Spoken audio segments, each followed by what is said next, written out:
Hello friends, good morning. Welcome back to my channel K K ব্লগের নতুন একটি ব্লগে সবাইকে অনেক ভালোবাসা। আশা করি সবাই অনেক ভালো আছো। আমিও কালকের থেকে আজকে একটু ভালো আছি। মানে এই যে ঘাড়টা ব্যথা বলছিলাম এখানটা, তো এখানের ব্যথাটা একটু হালকা কমেছে, মানে হাফ কমে গিয়েছে। এরপর হাফ কমে গিয়েছে। আর সকালে উঠে কিছু টুকিটাকি বাসন ছিল, তো ওগুলো ধুলাম। ধুয়ে এই যে এখন ওষুধ হাতে নিয়ে নিয়েছি প্যান40, তো এটা খাবো। গ্যাসের ওষুধ, যেহেতু এই এত বড় বড় অ্যান্টিবায়োটিক ট্যাবলেট চলছে, তো ওষুধটা খাবো। আর এখানে টিফিন আজকে খাবো। আর এখানে দেখো ছোলা সিদ্ধ বসিয়েছি, আজকে ছোলা সিদ্ধ দিয়ে মুড়ি খাবো।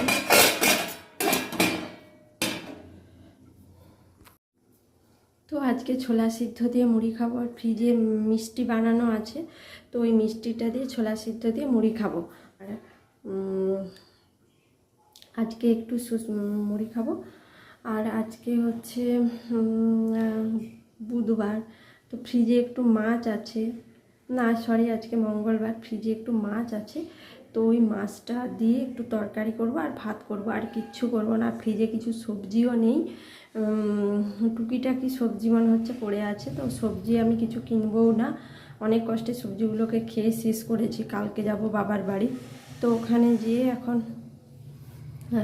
10-12 দিন 15 দিন থাকবো, তো ওর জন্য আর মানে 15 দিন থাকবো, ওই 1 তারিখ করে আসবো। তো ওর জন্য আমি আর কোনো কিছু সবজি আনছি না। আর এই পুজোটা পেরিয়ে গেলে, তারপরে কালী পুজোটা পেরিয়ে গেলে এই বাড়িটা চেঞ্জ করে দেবো। বাড়ি চেঞ্জ করে অন্য জায়গায় মানে বাড়ি ভাড়া নেব, সেটা মেদিনীপুরে নাও নিতে পারি। তো এরকম একটা ডিসিশান আছে। যাই হোক, তো চলো ব্লগটা সারাদিন দেখতে থাকো, কি করি না করি, আশা করি ভালো লাগবে। তো ওষুধটা আগে খেয়ে নিই।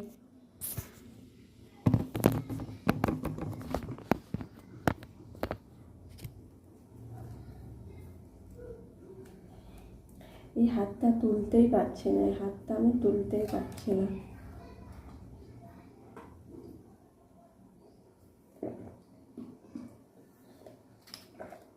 আর সকালবেলায় উঠে খালি পেটে আমি 2 গ্লাস জল খাই, তো আজকে আর খাইনি। এত চড়া অ্যান্টিবায়োটিক খাচ্ছি আর খাইনি।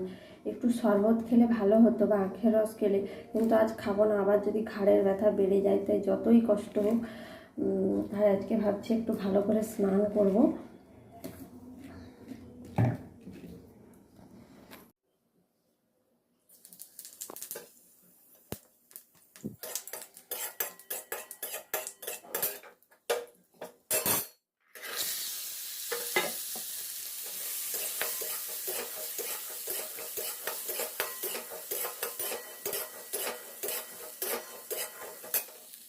আর এখানে দেখো আমি নিয়ে নিয়েছি ছোলা সিদ্ধ মুড়ি, আর ডিম সিদ্ধ করেছি, তোমাদের সাথে শেয়ার করতে ভুলে গেছি।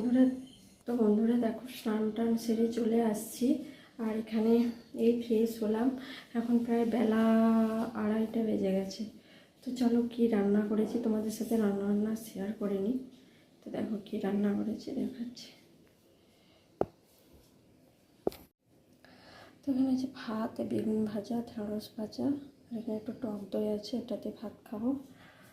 আর এখানে আছে মাছের ঝোল, এই মাছটা ভেঙে গেছে। মাছের ঝোল আছে কচু আর আলু দিয়ে। যা রান্না করেছি সেটার ভিডিওই শেয়ার করব। আর আমি এই অবস্থায় শুয়ে ভিডিও করছি, তার কারণ আমি ওই পরশুদিন একটু বাইরে গিয়েছিলাম, তোমাদের সাথে ব্লগে শেয়ার করেছি। তো সকালবেলায় উঠে স্নান টান করে তোমাদের দাদা ভাইয়ের সাথে গিয়েছি, ঘুরে এসে এতই গরম, আবার স্নান করেছি, আবার রাত্রে এত গরম, রাত্রেও গায়ে জল ঢেলেছি। তো আমার কি হয়, কোনো দিন ঠান্ডা লাগা, সর্দি কাশি জ্বর এগুলো হয় না বলতে গেলে। তো আমার 3 বছর আগে এরকম হয়েছিল, আমি ডাক্তার দেখিয়েছিলাম। এই যে 3 বছর আগে এরকম হয়েছিল, আমি ডাক্তার দেখিয়েছিলাম। এই যে এই জায়গাটা দেখতে পাচ্ছ, এই জায়গাটাতে মানে প্রচণ্ড ব্যথা যন্ত্রণা, মানে অনেকে বলে স্পন্ডোলাইসিস, কিন্তু আমি ডাক্তার দেখেছিলাম, ওরা বলছিল যে মাসেল পেন, মানে মাংসপিণ্ডে ব্যথা এরকম একটা টাইপ বলেছিল। তো তখন কিছু বলেনি, কিন্তু এখন মনে হচ্ছে জিনিসটা আস্তে আস্তে স্পন্ডোলাইসিসের দিকে যাচ্ছে আমার যেটুকু মনে হচ্ছে। তো প্রচণ্ড কষ্ট পাচ্ছি, সারা রাত ঘুম হয়নি, যন্ত্রণা ব্যথা, আর এই অবস্থাতে তো উঠতেও পারিনি। তাও যেহেতু তোমাদের দাদাভাই তো বাড়িতে থাকে না বললে চলে, নিজেকেই কষ্ট করে উঠে একটু আলু সিদ্ধ, ডাল ভাত আর একটু তিলের বড়া করে অনেক হাই পাওয়ার ওষুধ খেয়ে, বাবা ওষুধ বলে দিয়েছে তো ওই ওষুধগুলোই খেয়েছি, আর কিছু খাইনি। তো এই হচ্ছে কথা। আর তো ওই ওষুধগুলো খেয়ে অনেকটা ভালো আছি। আজকে আমি স্নান পর্যন্ত করিনি, আমার চোখ মুখের অবস্থা দেখে বুঝতে পারছো। স্নান করলে এটা বেড়ে যাবে, তো আজকে স্নান করা চলবে না, আজকের দিনটা করব না, এত গরম, তাও কষ্ট করে আছি, কালকে স্নান করব। এদিকে হাই পাওয়ার ওষুধও চলছে, এদিকে মানে শরীর অসুস্থ হলে কেউ যে করবে দেখবে সেরকমও কেউ নেই। জানো তো তোমরা যে আমি একাই থাকি, কেন থাকি সব কিছু পরে পরে ব্লগে শেয়ার করব। আর ওই যে বলে না বন্ধুরা, যে শ্বশুর বাড়ির লোক কোনো দিন বাপের বাড়ির লোক হতে পারে না, আর বাপের বাড়ির লোক মানে সব সময় আসাটা পসিবল হয় না।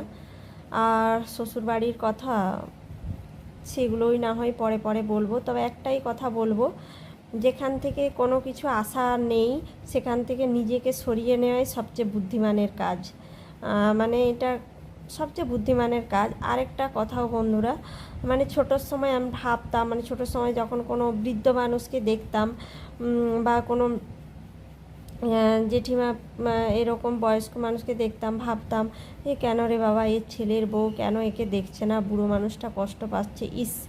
এখন সেটা হাড়ে হাড়ে টের পায় যে কেন দেখেনি। তার কারণ হচ্ছে কি বলবো, যে হয় না যে যখন ওদের ওদের বয়স থাকে তখন এমনই কিছু কর্ম করে থাকে যার জন্য ছেলে বউরা ভাত দেয় না। তো হয়তো তোমার একটা সন্তান, দুটো, তিনটে, চারটে সন্তানও থাকতে পারে, কিন্তু প্রত্যেক সন্তানকেই সমান চোখে দেখা উচিত, তাই না? কিন্তু প্রত্যেক সন্তানকে সমান চোখে না দেখে একটা সন্তানকেই সন্তান বলে ভাববো, দুটো সন্তানকে সন্তান বলে ভাববো, আর বাকিগুলোকে সন্তান ভাববো না, এটা তো হয় না কোনো দিন। তো ওই জন্য যারা এরকম টাইপ করে থাকে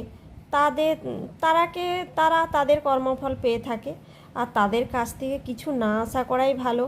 আর এই কথাগুলো আজকে বলিনি আমি কোনো দিন সোশ্যাল মিডিয়াতে, কিন্তু যেহেতু আমি এই চ্যানেলটা মানে আমি ওপেন করেছি, তোমরা আগেও বলেছি, আমার নিজের ব্যক্তিগত পার্সোনাল অনেক কিছু বলার জন্য, যেগুলো আমার এই